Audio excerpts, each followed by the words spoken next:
అందరికీ వందనాలండి. యేసన్న గారు మనందరికీ చాలా బాగా తెలుసు. ఎందుకంటే ఆయన ద్వారానే అనేక మంది రక్షింపబడి ఉన్నారు, అనేక సంఘాలు కూడా స్థాపించబడి ఉన్నాయి.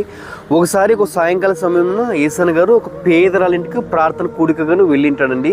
వెళ్ళిన తర్వాత ప్రార్థన కూడిక అంతా ముగించుకున్న తర్వాత ఆయన తిరిగి వస్తూ ఉండగా ఆ ఇంటి పేదరాలు అంటాదంట, అయ్యగారు ఈరోజు మా ఇంట్లో భోజనం చేసింది వెళ్ళయ్య గారు అంటే, లేదులేమో నేను ఆల్రెడీ చేసి వచ్చాను, నేను వెళ్ళిపోతానులేమో అంటే, లేదా అయ్యగారు మీరు ఖచ్చితంగా భోజనం చేసి వెళ్ళండి అయ్యగారు, ఎందుకంటే నేను ఆల్రెడీ ప్రిపేర్ చేశాను అయ్యగారు, మీరు వస్తున్నారని.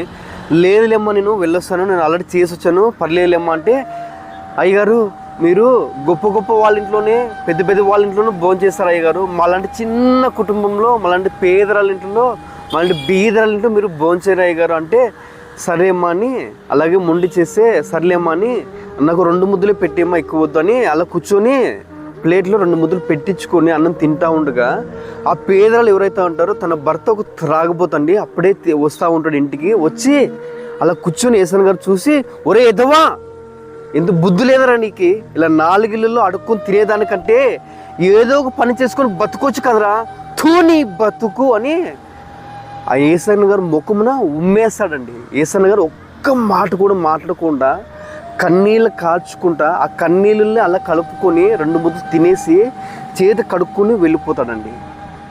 వెళ్ళిపోయిన తర్వాత ఆ త్రాగుబోతు అంటాడంట తన భార్యతో, ఏవే మీ యేసన్న గారికి ఎంత దయాగుణం ఉందే, అంటే నీ క్రీస్తులో ఇంత దయాగుణం ఉందే, నేను ఎంత తిడుతున్నా కూడా ముఖను ఉమ్మేసానే, ఆయన ఒక్క మాట కూడా మాట్లాడలేదు.